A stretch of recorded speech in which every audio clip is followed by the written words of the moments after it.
राम राम जी। मैं आपकी सालू चौधरी सीखो इंग्लिश में आपका स्वागत करती हूँ। आइए आज की क्लास स्टार्ट करते हैं। हमारा टॉपिक चल रहा था आर्टिकल। ठीक है, आर्टिकल में हमने कुछ चीजें कल क्लियर करी थी। अब आगे देखिए कहाँ पर ए का यूज करना है और कहाँ पर an. When to use a and when to use N.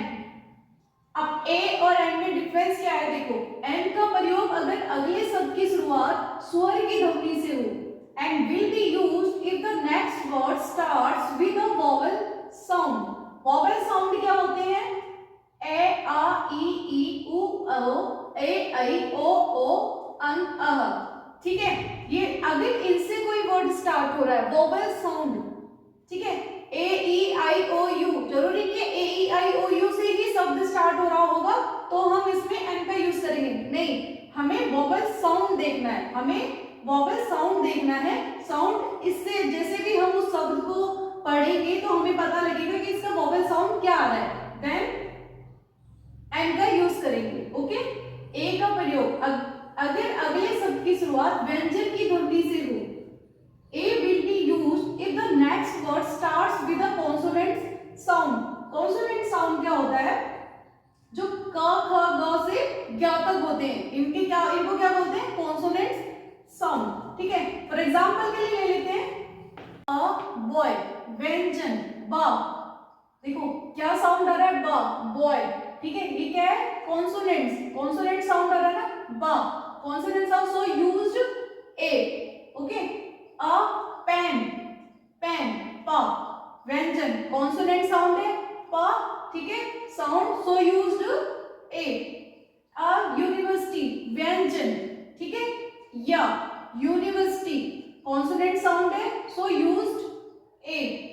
Year, ठीक है, ये ईयर व्यंजन साउंड है, कॉन्सोनेंट साउंड है, या आ रहा है तो सो यूज्ड ए। एंड ईयर, ठीक है, ईयर, ईयर, ओके, ईयर में स्वर, वॉवल साउंड है ई है, so used an. And honest, honest अ, ठीक है, ये वॉवल साउंड है अ, वॉवल साउंड क्या है? So used an.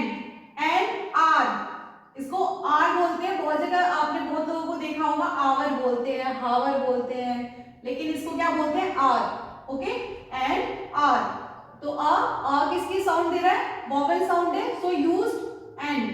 And M L A, M L A, M L A, ठीक है, ए, तो इसे क्या यूज करेंगे? वॉवल साउंड है ए, सो यूज्ड एन।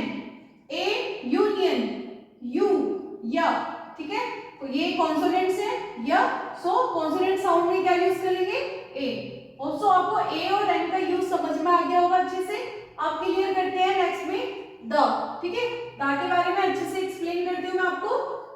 अब देखिए द, ठीक है, द और दी, हम द कब बोलेंगे और दी कब बोलेंगे? ठीक है, दा को कहां पर दा बोलना है और कहां पर दी बोलना है। when to pronounce the and when to pronounce the. Okay, the को दी बोलेंगे, the will be pronounced as the the अगर अगले शब्द की शुरुआत स्वर की ध्वनि से। If the next word starts with a vowel sound, समझ रहे ना? अगर if the next word starts with a vowel sound तो हम क्या बोलेंगे?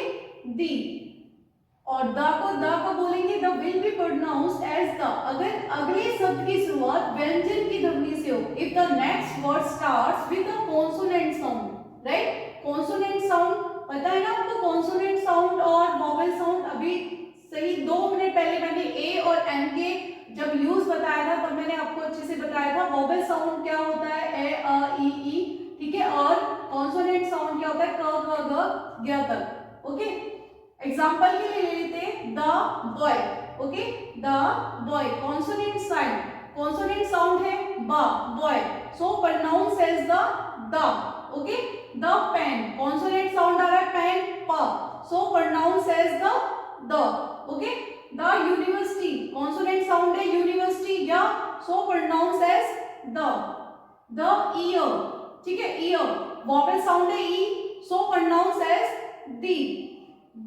दी आर, ठीक है, the R, vowel sound R, so pronounce as the. The orange, vowel sound a, so pronounced as the and vowel sound and a, so pronounced as the।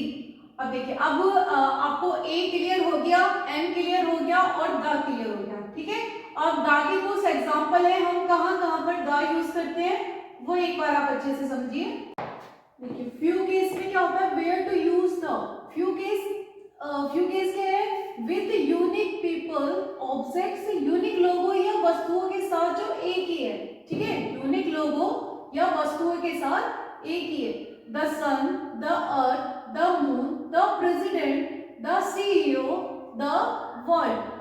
With adjectives referring to a whole group of people, जो विशेषण पूरे एक group या जाति का बोध कराए। The old, the young, the rich, the poor, etc. Okay, with superlative degree of an adjectives, किसी विशेषण की superlative degree के साथ, okay, the highest, the most, the lowest, the youngest, the oldest, etc. with ordinal number। ये सब चीज क्या है, द का यूज हम कहाँ कहाँ करते हैं, ओके। विद ऑर्डिनल नंबर, क्रमवाचक संख्याओं से पहले, the last chapter, the first time, the second occasion, etc. with countries whose name include words like kingdom, states और republic। जिन देशों के नाम में kingdom, states या republic आए, उनको उनके आगे क्या यूज करते हैं, the का।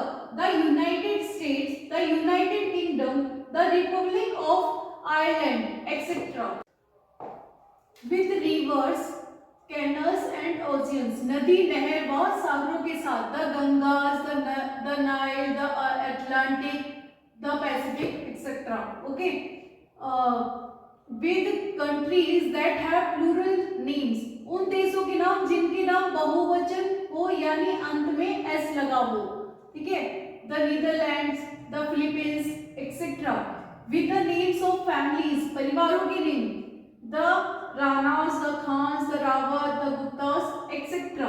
Before the words only if in the sentence the meaning of only is only one। इसका मतलब द का प्रयोग only से पहले केवल तब किया जाता है जब वाक्य में only का मतलब इकलौता हो, सिंगल हो, ठीक है।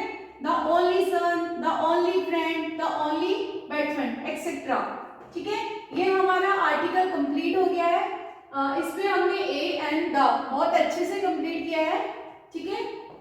आज की क्लास हमारी यहीं पे खत्म होती है, मिलते हैं कल आपसे नेक्स्ट क्लास में नेक्स्ट टॉपिक के साथ, ठीक है। और मेरी वीडियो अच्छी लग रही है तो प्लीज ज्यादा से ज्यादा लोगों को शेयर कीजिए, लाइक कीजिए, सब्सक्राइब कीजिए चैनल को, बेल आइकन ऑन कर लीजिए, ठीक है। Thank you so much.